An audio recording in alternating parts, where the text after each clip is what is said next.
Hello everyone. Welcome to my channel. In this tutorial, I'm going to show you how to delete proxy files of Wondershare Filmora9. These proxy files are created to help your computer handle large files on the timeline. They are no longer needed after the project has been completed. In order to delete these proxy files, let's find the location where Filmora store them. Go to File menu.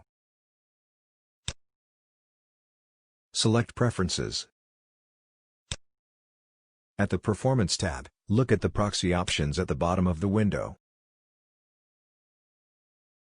This is the location where Filmora stores its proxy files. Let's copy this path. Click on the path, press Ctrl+C to copy it. Click Cancel to close this window. Then, open your Window Explorer.